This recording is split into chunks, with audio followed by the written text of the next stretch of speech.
The Stalking Moon was not just Robert Mulligan's most overlooked film. It was a multi-million-dollar crisis that nearly destroyed his reputation. We are digging into the wreckage of The Stalking Moon with 15 secrets the studio tried to bury, uncovering the hidden history of a desert-bound thriller where the real horror happened far away from the camera. The screenplay was penned by Alvin Sargent, a highly respected writer who would go on to win Academy Awards, adapting Theodore Olson's grim 1965 novel of the same name. The original working title for Sargent's screenplay draft was The Shadow in the Sand, a direct reference to the film's central antagonist, an Apache warrior who moves through the desert landscape like an invisible predator. When Sargent submitted his initial draft to the executives at United Artists, the reception was steeped in condescension and outright mockery. The insulting reason for its immediate rejection was rooted in deep-seated studio sexism. The head of production dismissed the script as menopausal hysteria dressed up as a Western, explicitly arguing that a narrative driven by a woman's paralyzing, irrational fear of an unseen enemy was nothing more than a cheap domestic melodrama. The executives arrogantly concluded that the male-dominated box office crowds of the era would absolutely refuse to sit through a film where the primary emotional engine was a terrified mother clutching her child. They viewed the subtle, creeping dread of Sargent's script not as a masterclass in tension, but as a punitive, feminine weakness that had no place in the macho landscape of the Western genre. But director Robert Mulligan was in absolutely no position to walk away from this fight. Coming off the severely disappointing commercial performance of his previous film, Mulligan found himself tethered to a career anchor that was rapidly dragging his reputation into the abyss. Despite having directed the monumental To Kill a Mockingbird just a few years prior, Hollywood executives had quietly rebranded him as an intellectual lightweight who had gotten lucky with a singular literary adaptation. His subsequent explorations into complex character studies had failed to generate revenue, placing him in a perilous financial and professional position. The Stalking Moon was framed as a survive-or-die moment for the director. If he delivered another soft, underperforming character drama, he knew he would be permanently exiled from feature film directing, relegated to the suffocating world of episodic television. But if he surrendered to the studio's demands to punch up the script with standard action tropes, he would lose his artistic soul. Mulligan needed this film to be a brutal, commercial triumph that proved he could master visceral genre filmmaking. He viewed the oppressive desert setting not as a limitation, but as a necessary crucible to burn away his reputation for sentimentality and forge a new, darker cinematic identity. This is exactly why the origins of the narrative itself remain so deeply contested and legally fraught. When examining the cinema genealogy of The Stalking Moon, the official credits tell a heavily sanitized story. Mulligan and Sargent were notoriously secretive about their inspirations, but the foundational DNA of this specific film traces back to an uncredited source that nearly resulted in an international copyright scandal. The core concept of an unseen stalker, utilizing expert tracking skills to isolate a terrified family in a wilderness environment, was lifted almost entirely from an obscure, out-of-print French-Canadian novella published in the early 50s. The estate of the French author, a rugged outdoorsman who wrote about survival in the Yukon, recognized the identical pacing mechanics and psychological tension beats in early promotional materials for Mulligan's film. The author's Parisian legal representatives initiated a quiet but aggressive campaign, filing a formal plagiarism lawsuit that alleged Mulligan had simply swapped the snowy Canadian woods for the American Southwest. To avoid a scandal that would have halted the film's release and bankrupted the production company, United Artists orchestrated a hush settlement out of court, paying the French estate a substantial sum in exchange for signing a draconian non-disclosure agreement. Consequently, the literary theft was buried, and Mulligan successfully passed off a foreign aesthetic of dread as his own original Western innovation. But the real problem was getting anyone to actually embody the lead role.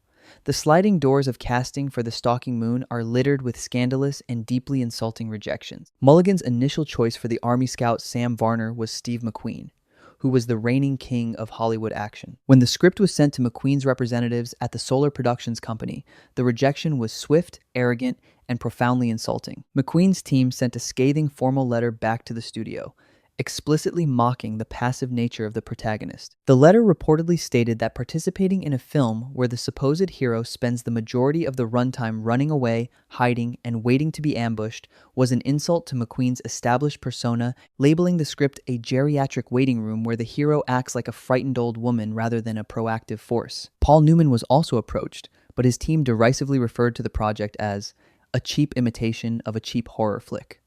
This cascade of insulting rejections forced Mulligan into a corner, leading him to cast Gregory Peck, an older, legacy actor who brought an entirely different, more melancholic weight to the role of a man aging out of his usefulness in a changing world. However, what the dismissive Hollywood stars failed to anticipate was the radical casting of the villain, which would become the film's most defining element. Robert Forster, a relatively unknown stage actor at the time, was brought in to play Salvage, the relentless Apache warrior. To create an aura of supernatural menace, Mulligan instituted a policy of absolute, draconian isolation for Forster on set. This extreme method direction did not just irritate the cast, it resulted in formal, documented union grievances filed with the Screen Actors Guild. According to the complaint, Forster was explicitly forbidden from interacting with any cast or crew members during the entire weeks-long location shoot. He was kept in a separate, unheated tent on the outskirts of the set, fed separately, and barred from attending any production meetings or social gatherings. The union grievance argued that this manufactured isolation constituted a psychological hazard, effectively treating a human actor like a dangerous animal that needed to be caged. The Guild demanded additional hazard pay for Forster, citing the immense mental strain of total social deprivation. Mulligan fought the grievance fiercely, arguing that the isolation was an absolute artistic necessity to ensure Forster's gaze carried genuine, untamed malice when he finally appeared on screen. This on-set psychological warfare was tragically mirrored by the brutal, unforgiving, physical environment of the shoot itself. Principal photography took place in the desolate expanses of the Mojave Desert and Death Valley during the absolute peak of summer. The decision to shoot in these lethal locations created an environment where survival was a daily, grueling struggle. The production required the cast and crew to endure temperatures that frequently exceeded 120 degrees in the shade, a fact that led to a massive, buried legal filing against the studio. A veteran stunt coordinator filed a formal lawsuit against United Artists after suffering a severe, life-threatening heat stroke during a complex fall sequence. The legal filings, unearthed years later in a California archive, detailed how Mulligan stubbornly refused to halt production despite multiple crew members collapsing from heat exhaustion. The director was obsessed with capturing the harsh, bleached-out, oppressive quality of the afternoon sun, ignoring urgent medical warnings from on-set physicians. The lawsuit alleged that the studio actively prioritized the director's artistic vision over human life, forcing men to perform dangerous physical labor in conditions that bordered on lethal. The case was quietly settled with a strict non-disclosure agreement, burying the reality that the film's oppressive atmosphere was paid for in human suffering. Yet, the human cost was not limited to the physical ailments of the crew.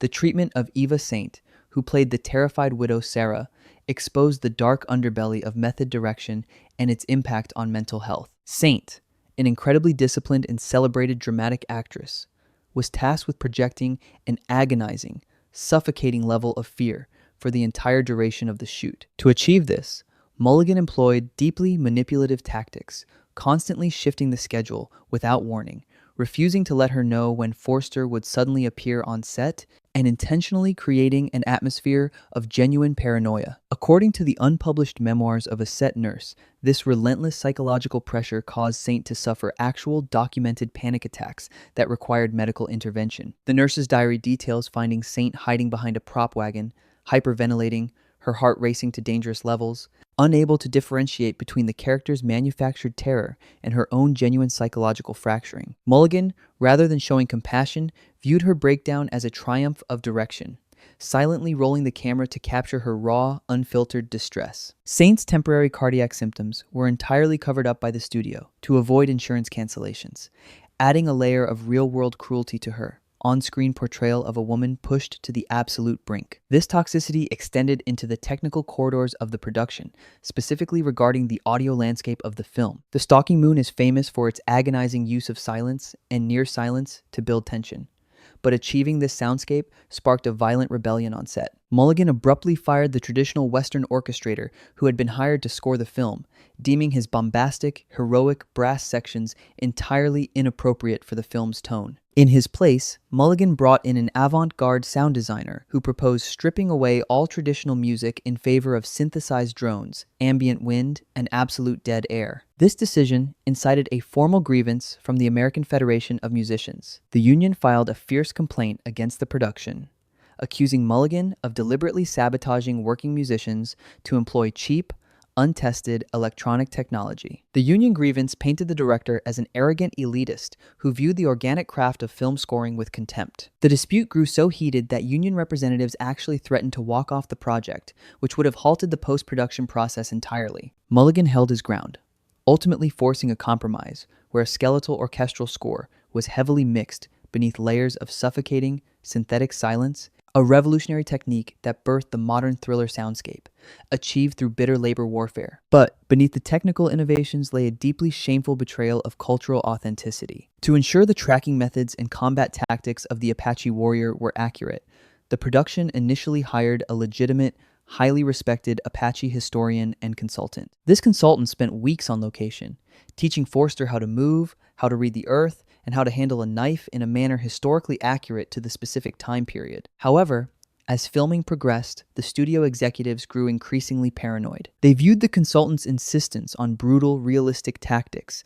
as a political liability, terrified that depicting an Apache warrior as a highly intelligent, tactically superior force would alienate conservative white audiences. In a move that reeked of cowardice and prejudice, the studio secretly fired the consultant mid-shoot, ignoring his contracted pay. The infuriated consultant filed a formal grievance with the Native American advocacy groups in Los Angeles, accusing the production of exploiting indigenous knowledge for aesthetic flavor before silencing it to maintain a safe, palatable dynamic for white viewers. His scathing, unpublished letters to the studio exposed the sheer hypocrisy of Hollywood's relationship with Native American culture.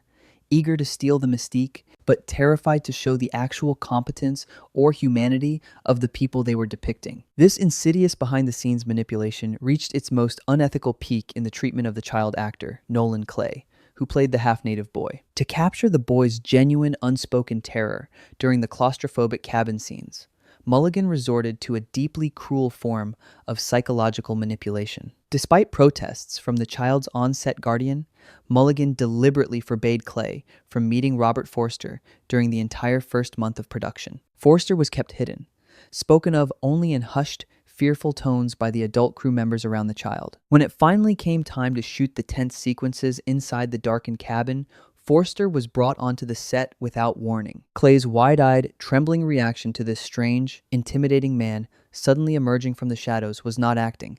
It was the raw, unfiltered terror of a child who had been artificially conditioned to view a stranger as a monster. Mulligan weaponized a child's innate vulnerability to serve his aesthetic goals, crossing a massive ethical line that would never be tolerated in modern filmmaking. The boy's genuine distress is permanently captured on celluloid, a disturbing testament to the director's ruthless pursuit of authentic emotion at any cost. This brings us to the visual landscape of the film, which was governed by an absolute, tyrannical edict from the director. Mulligan enforced a strict, non-negotiable rule of showing absolutely no blood, no gore, and no visceral impact during the film's moments of violence. He insisted that the horror be entirely implied, relying on sound design and shadow to suggest the lethal blows. This artistic mandate created a massive, explosive rift with the veteran stunt coordinators, who filed a formal complaint with the studio over safety compromises. The stuntmen argued that demanding they perform incredibly dangerous, high-speed falls and physical impacts without being allowed to show the realistic consequences on camera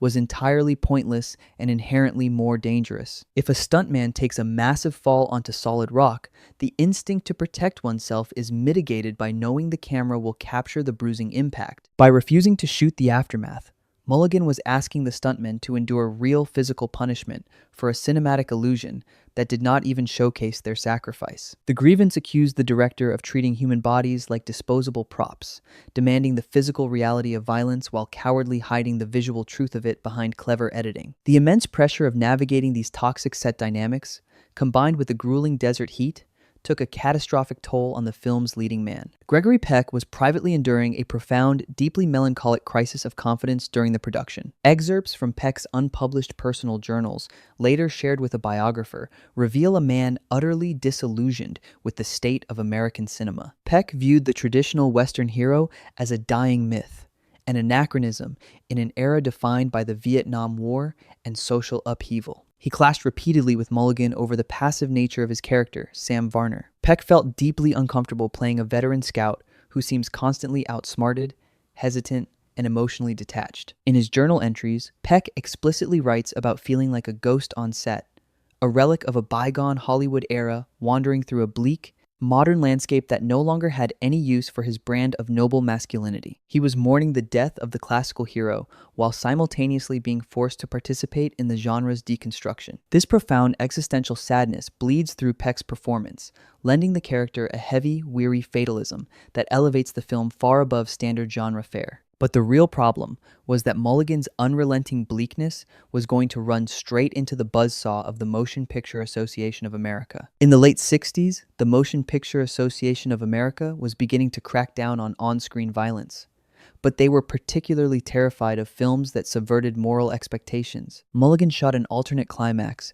that was far more nihilistic and horrifying than the one that reached theaters. In this buried version, after the brutal fight in the dark cabin, the victorious Apache warrior does not simply leave. Instead, he slowly approaches the dying Peck and explicitly scalps him in a prolonged, unflinching close-up, holding the bloody trophy up to the terrified woman before walking out into the snow. When the Motion Picture Association of America board viewed this reel, they were physically repulsed. They threatened the film with an unprecedented X's rating solely for the psychological sadism of the scene, arguing that showing the ultimate Western hero degraded and scalped was an intentional insult to American audiences. Terrified of the commercial death sentence of an X rating, United Artists executives aggressively intervened, confiscating the footage and ordering Mulligan to shoot the ambiguous, shadowy conclusion that exists today.